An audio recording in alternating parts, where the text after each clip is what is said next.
Let us drink to the lost ones in this life.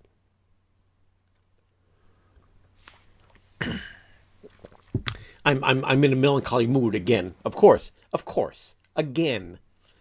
I uh, I I listened to "Fool Around Friday" on Facebook by Pastor Ron Yoshida, and I don't know this guy. He's a pastor. He's a Hawaiian, a Japanese guy. He plays the guitar every Friday night, also Wednesdays. But Friday night, it's sing along classics, right? Of our time. He's my age, right? So he must have, I don't know what school he went to in Hawaii, but he was probably in high school when I was in high school, around that time, late 70s, end of the 70s. And am I recording this? I am.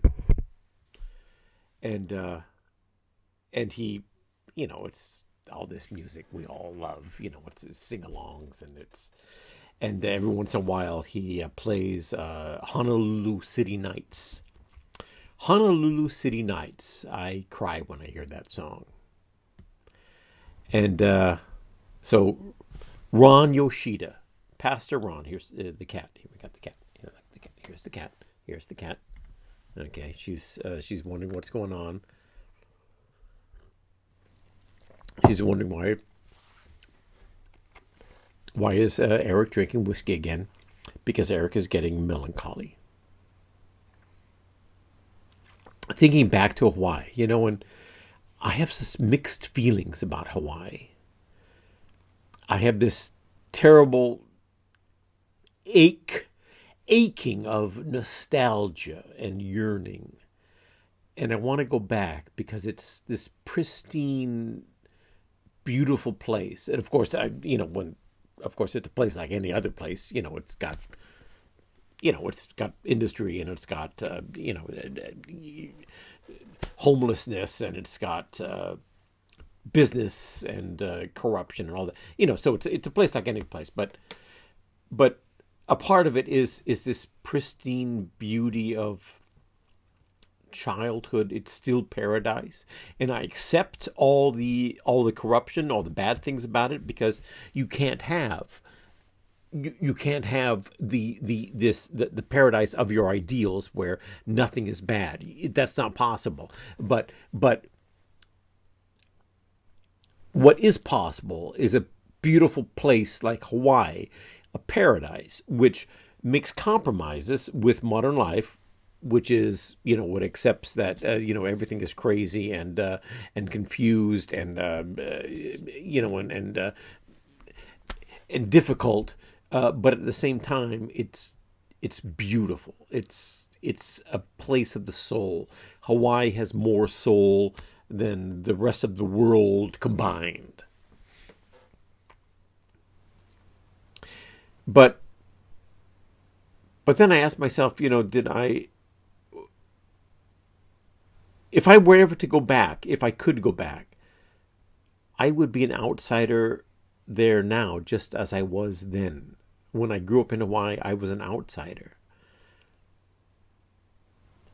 And it wasn't because, the color of my skin. A lot of it is because the color of my skin, of course. White is the only state in Hawaii. Hawaii is the only state in America where whites are in the minority. So Howleys, as they call them, Howley means outsider, stranger, and it means really white. You're white. Howleys are a minority, and even though a lot of Howleys have prestige and power and money, much like a lot of Japanese and Chinese, they Howleys are basically outsiders, and I was one of these Howleys who wasn't smart enough to, join the surfers or get a good tan so that my skin was dark, and I was skinny and stupid, and I was reading fantasy books all day in my bedroom, and when I went onto the streets, or in high school, good old Kailua High School, a week didn't go by when some guys didn't, threaten me, chase me, push me around, steal my lunch money or whatever. It's, that was the way it was. So I accepted it. And so Hawaii is at once the paradise, the Eden of my dreams, and that's very honestly. I say that honestly. I love Hawaii, and at the same time, I was an outsider. And when I go back today, I would still be an outsider, because it's more than just being white or being skinny and stupid. Being, have Coke bottle glasses and being four eyes and a professor, because I read books instead of surfing. It was more than that. There are people in life who are just outsiders. They were born to be outsiders. We talk about marginalized, all this. This is why I don't believe any of this political bullshit, because they don't, people who have been through this and are outsiders, they know that the people who are saying, oh, we want to be inclusive, and we know that they're full of bullshit. And they're full of bullshit. It's just a trend. They're just talking to each other. That's all it is. And they have this political theory of inclusion, the wokeness. It's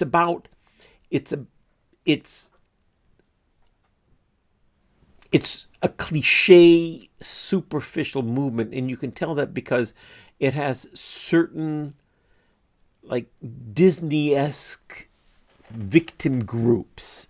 It takes, of course, the blacks, women, who else? Trans, of course, the gays, fine. And those are the groups, that have to be defended, and they're like crayon drawings of groups, but that's just a small part of people who never make contact with society, and probably most of these people in these groups do make contact with society. Very few people in these groups that are considered marginalized groups, and maybe they even maybe a lot of them even identify themselves as marginalized. I never hear from them. Actually, I hear from the allies, the white guys who are champions of the victims. And a lot of these marginalized groups, a lot of the people in these marginalized groups, I'm sure they are marginalized. They feel like outsiders, but probably most of them, just like in any other group, are, get along with their lives. But there is a certain part of humanity that is just an outsider, who just never figures out how to work in society. And looking back, in this Ron Yoshida, Pastor Ron, he's a great, if you look him up on Facebook, man, he every Friday, he calls it Fool Around Friday. He goes into his room and he puts on the camera, and he gets a guitar, and he has a little bit of technology there, so he can do like an echo and a whatever these things are, he sings, and then it sounds like there's a chorus behind him or something. So there's some he's got this technology, and he's pretty good, and I love him, and it's great, and there are all these sing-alongs, and it's brings tears to my eyes because he represents Hawaii for me, and I want to go back. I want to go full circle. I want to, in my old age, in the end, I'll probably never have the money to go back, but I want to. That would be my goal. But then I think, Eric, you're some white guy. You have, Germany all over you. You've been, soaked in Germany, in Europe, in some kind of foreign place. You don't know the lingo, the attitude. You don't you're going to hear jokes that you don't understand. You're going to hear little innuendos, little things that you are not going to be able to react to properly. You're going to be an outsider even more than you were when you were a kid.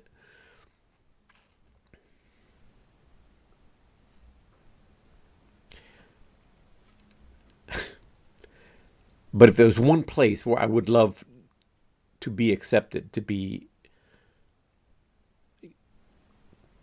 belong, a place to belong, that would be Hawaii.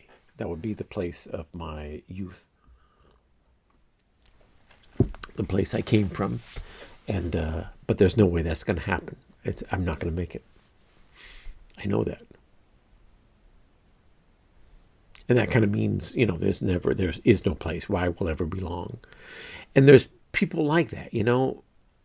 There's people who just, for some reason, they never learned it. They never learned how to get into society, how to be one of the guys, how to belong. We've never figured it out. And there's a lot of guys out there, and guys, meaning men and women out there who have that same problem, and they're all over the place.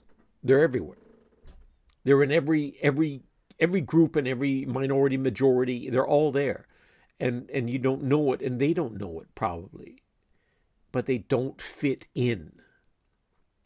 I went to therapy once a while ago, and it was not very useful. It was very useful in a way, because she suggested that I might have ADHD for adults, and so and from that suggestion on, I looked for a diagnosis, some kind of doctor or psychiatrist who could diagnose me, and I finally found one, and now I'm taking pills.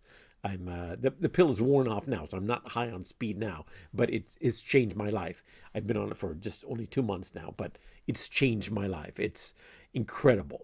I can do the things I want to do. That's what it is. Okay, but that's neither here nor there. So she said maybe a part of your depression and all this and self-loathing and blah blah blah may stem from a problem of ADHD, and of course that could also be one of the reasons why I'm not a socially adept person. I'm a socially incompetent person. And was when I was a kid, and I am now. That will never change. I am that person, and maybe it has something to do with ADHD. It doesn't really matter at this point, because I can't change it really. I'm never going to learn the things I never learned when I was a kid. That's not going to happen anymore. But we had a conversation. There was this kind of a strange conversation that we had, and it was when Bowie died, David Bowie. Died, and he is very important here in Berlin because he lived here for a while, and so there's Berliners say, oh, he's one of us, and he lived in an apartment not far from here, and it's commemorated by a plaque on the wall of the bar underneath in the ground floor of the apartment where he and Iggy Pop used to drink. So when people, tourist friends come by and they say, show us Berlin, that's the first stop. I go to this bar, and it's a gay bar, and we go in there, we have a drink, and I said, this is where David Bowie drank, and and she asked me, what does David Bowie mean to you?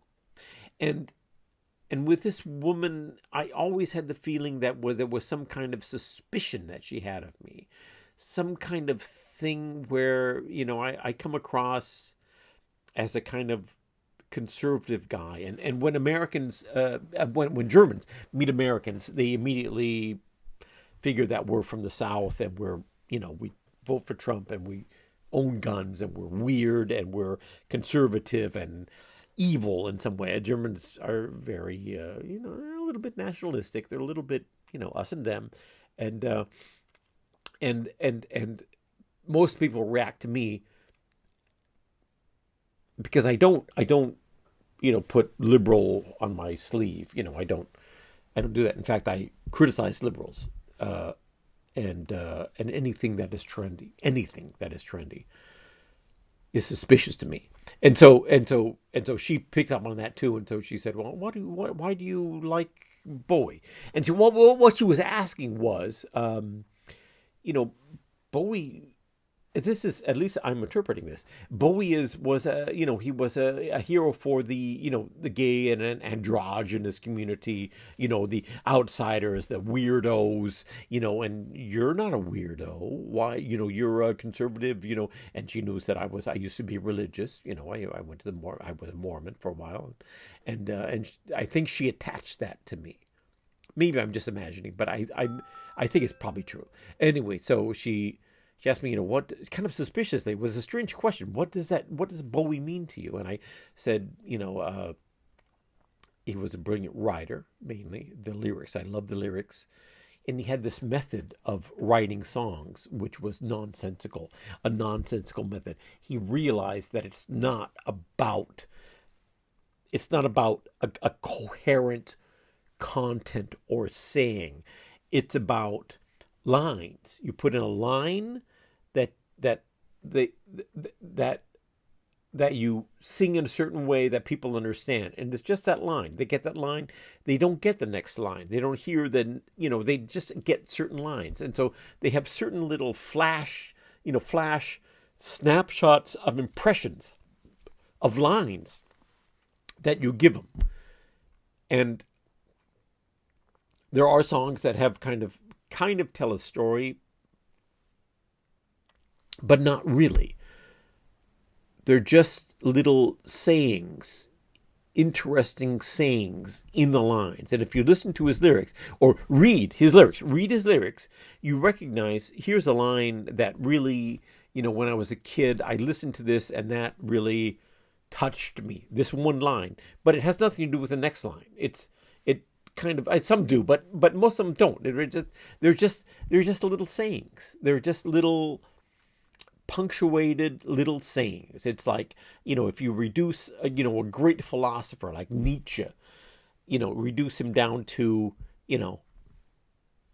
God is dead. Was that his line? That was someone, or if you go to the woman, bring the whip. That's another line of his. Or there's a couple lines of his. And he wrote all this great, these thoughts but you can reduce him down to a line, and that's what a great pop writer does. He gets the line. He gets the line right. And if you have that one line and you have a rhythm and you have a song and the bombast, and the drums and the guitars and all that stuff, and then in the middle there's a line where people say, "Oh, that I know, that I understand. That's something that says something to me." That one line, or two lines, or three lines, and the rest of the song doesn't really matter if you get that one line out there. And I thought that was so brilliant, and so it's so great, and I loved everything. When I discovered Bowie late in life, when I was late. I was still a kid. I came back from my Mormon mission in the 80s, and first half of the 80s, and I did a lot of discovery of rock music then. I took the rock music, my love of rock music, that before the 80s, before my mission, and then there was the mission, and then after my mission, and after my mission changed. It was I caught up on kind of new wave. Elvis Costello was the big guy, and I discovered Bowie, and I went back through all the old Bowie, bought them all. I got them all. I just saved my money, got the one Bowie album after the other, loved every single one of them, and okay. So she was this woman kind of skeptically asking me, how do you feel about Bowie? Because you're not gay, you're not cool. Bowie is kind of anti-social, he's kind of alternative lifestyle. You're not alternative. What do you feel? And I tried to explain to her that it's not about the alternative lifestyle, it's about the writing. He's a great writer. And so all my life I was in some way an outsider, but I never had a label. I was never, I could not be gay or, a rebel or a whatever. I couldn't be any of those things. I just could be a normal guy who did not belong anywhere because I had no social skills.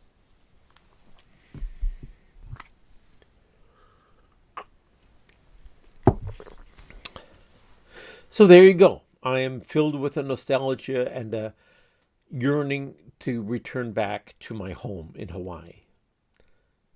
But of course, it's not my home. It wasn't my home when I was there, and it won't be my home now. And Germany is not my home. I will always be an outsider here. Germany is not like America. Americans talk about, we're outsiders, and these poor Mexicans coming over the border. We're such terrible people, and America is so cruel to everyone because America does not accept outsiders. But in fact, we do. America is the most open, country in the world for outsiders. You look at Germany, and they don't complain as much about themselves as Americans complain about themselves. But if you are a foreigner here, you will always be a foreigner. You will never be, in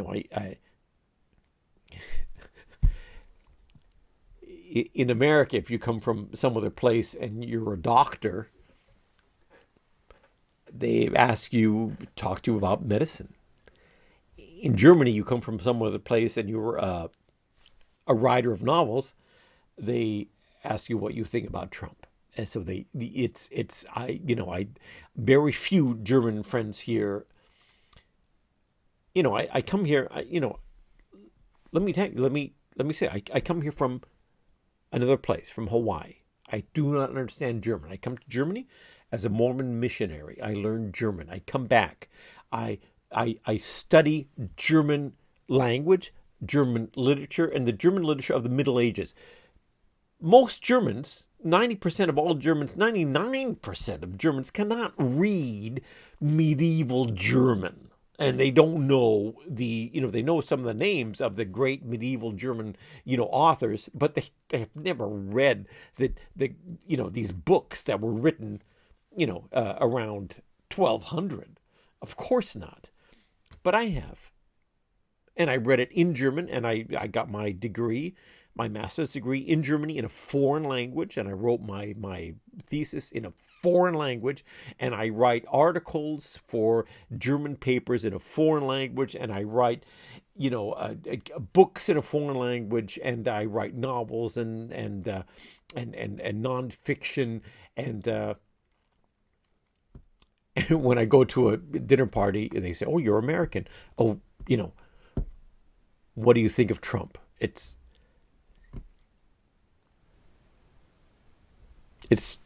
never, "Oh, you're a writer. How you come from another country and learn Germany? How does that happen? Was it, you write in a foreign language? Tell me about that's no. It's just who did you vote for? Why would explain to us, how terrible your politics are, your country is, justify your country to us. You are an American, and that's all you are. And, for any Americans out there who, and now, of course, it's like many times in American history, by the way, it's very trendy to think negatively of America and Americans. Americans are terrible. Everything is horrible, but I was at a little kind of a dinner party of a friend, an acquaintance, and I started talking to her for some reason in English. And we were talking in English to some guy, and we were discussing, and he said something. He was a therapist, I forget now exactly what it was, but it was very interesting. We had an interesting discussion about his therapy method or something. And he asked, what do you do? And I said, oh, I'm a writer. And, I studied the Middle Ages. And he said, oh, that's interesting. What do you think? And we talked about Middle Ages and Hildegard von Bingen and Eckhart and these guys, these mystics of the Middle Ages. And it was a fascinating, interesting, wonderful discussion about something that I loved and that he loved, and he was interesting, and he found me interesting. And it was great. And it was such an incredible relief, and it was so beautiful. And I felt, my God, and I didn't notice. I noticed only after we were talking, I realized how rare it is for me to have a discussion like that, where we talk about something that I actually find interesting, and that has something to do with me personally, and not just with my nationality, and not just with, the headlines about how evil America is.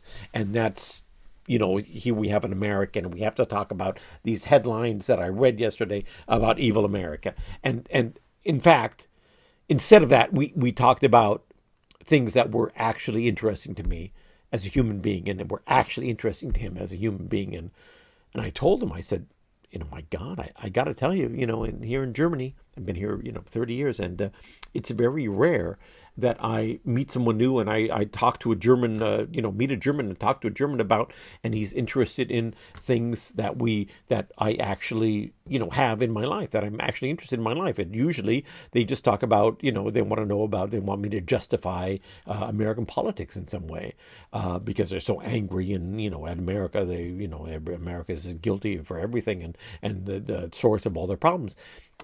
And he looked at me strange, and he said, what do you mean? I said, well, I mean, it's just, usually most people at this party I talk to, they will not talk to me. They're not interested in what I actually do in my life. And and you're the only German I know who would, it's very rare to meet a German who is actually interested in me as a human being. And he said, I'm not a German. I'm from Israel. That really happened, my friends. And then I realized, I was born to be an outsider. I just don't have social skills, and so I feel comfortable in a place where I don't need to use them because,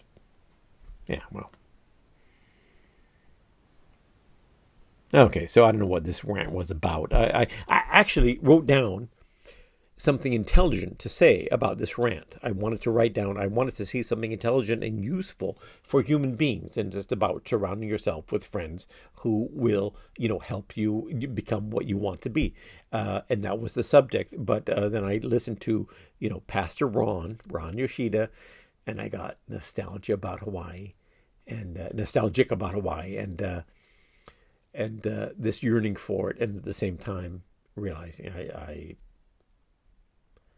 I can go back, but it's not going to be. I'm still going to be an outsider there, just as I am here.